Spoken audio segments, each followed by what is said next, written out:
Hello class, good morning. मैं आपकी Hindi teacher Babita Bhatnagar. अब आज हम नया टॉपिक पढ़ेंगे हिंदी में समास। रेडी? सबसे पहले बच्चों हम समझेंगे समास की परिभाषा या समास किसे कहते हैं। दो सार्थक शब्दों के मेल को समास कहते हैं। सार्थक मतलब जिसका कोई अर्थ निकले।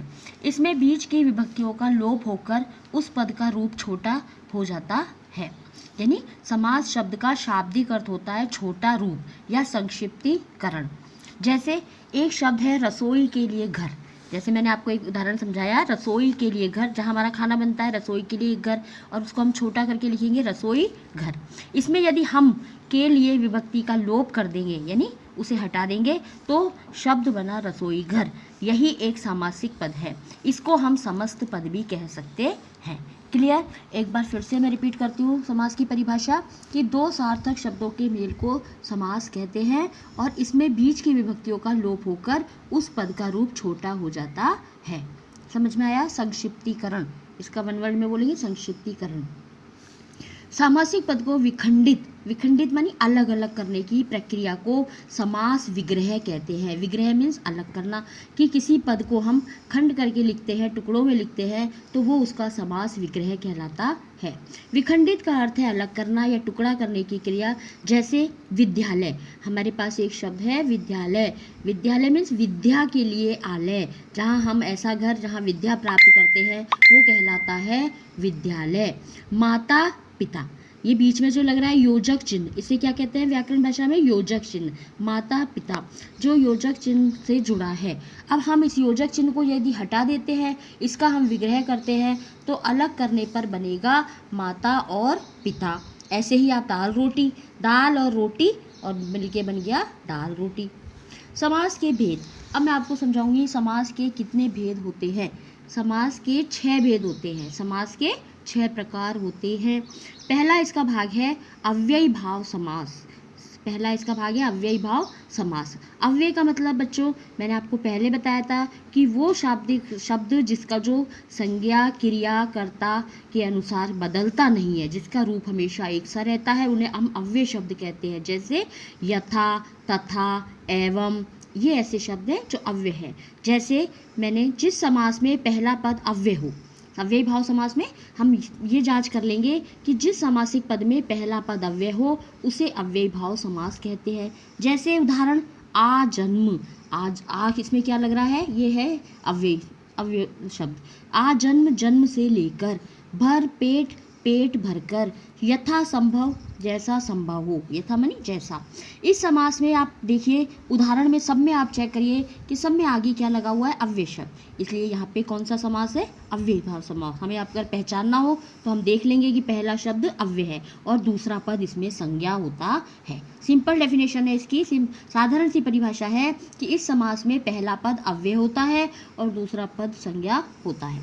दूसरा समास हमारा है कर्मधारय समास। जिस समास में पहला पद विशेषण, जिस समास में पहला पद विशेषण यानी किसी शब्द की विशेषता बताई जा रही हो और दूसरा पद विशेष्य होता है। अब आपको मैं एक बार और समझाती हूँ कि विशेषण जो हम किसी भी चीज़ की जो विशेषता होती है वो उसका विशेषण कहलाता है और जिस चीज़ की हम विशेषता बता रहे हैं वो विशेष्य होता है। जैसे गाय काली है तो काली तो हो गया विशेषण और गाय शब्द हो गया विशेष्य। वहाँ पे कर्मधारय समास होता है।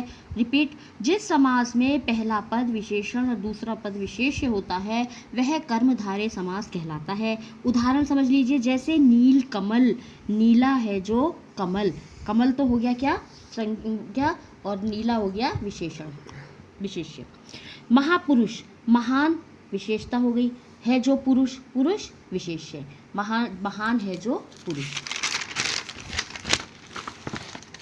अब हम समझेंगे बच्चों तीसरा समास है हमारा द्विगु समास। द्विगु समास, जिस समास में पहला पद संख्यावाचक होता है। ये समास सबसे सरल है और इसकी परिभाषा भी सबसे सरल है।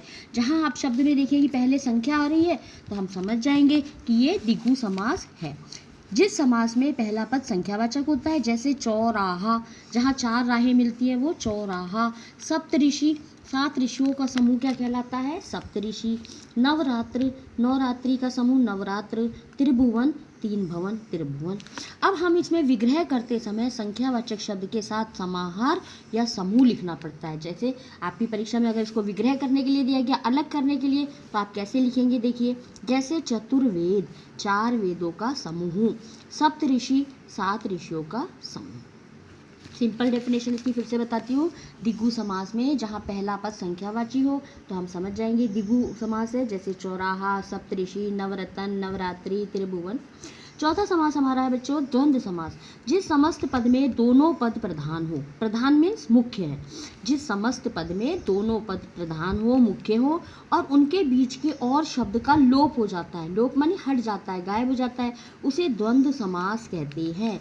जैसे अन्न और जल, अन्न जल, अन्न जल को हम अलग करके लिखेंगे तो क्या हो गया, अन्न और जल। लेकिन जब हम इसको द्वंद्व समास बनाएंगे तो अन्न जल। दिन और रात, दिन रात। माता और पिता, माता पिता। पांचवा समास है हमारा बहुब्रीहि समास। इस समास में कोई भी पद प्रधान अर्थात मुख्य नहीं होता है और समस्त पद के दोनों शब्द मिलकर कोई विशेष अर्थ यानी अलग ही अर्थ प्रकट करते हैं। जैसे दशानन, दश है आनंद, जिसके आनंद मीन्स सिर, जिसके 10 सिर है उसे क्या कहते हैं, दशानन अर्थात रावण। लंबोदर, उदर मीन्स पेट, जिसका लंबा है उदर उन्हें क्या कहते हैं, गणेश। तो गणेश का एक नाम क्या हो गया, लंबोदर। रावण को क्या कहते हैं, दशानन। तत्पुरुष समास, जिस समास में पहले पद की विभक्ति का लोप हो, यानी पहले पद की विभक्ति हटी हुई हो और दूसरा पद प्रधान हो, मुख्य हो।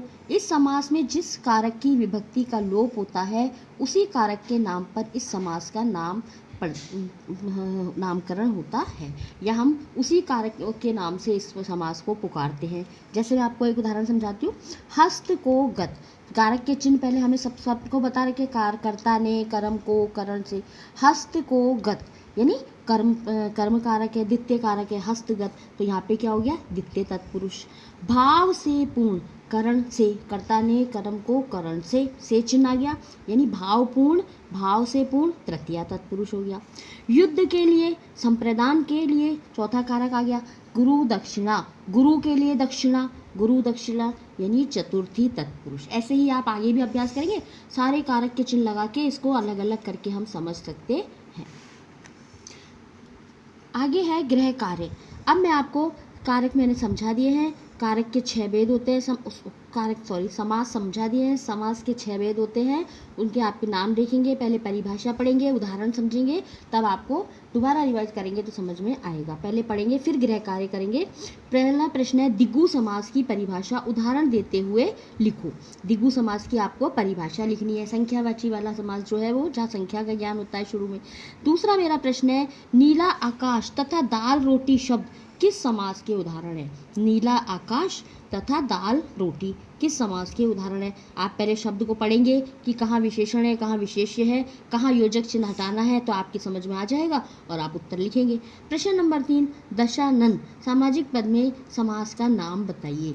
केवल आपको दशानन शब्द कौन से समास का उदाहरण है तो उस समास का आप नाम लिख देंगे और फिर इसका विग्रह करने का मतलब मैंने आपको पहले ही बताया, अलग करना है आपको।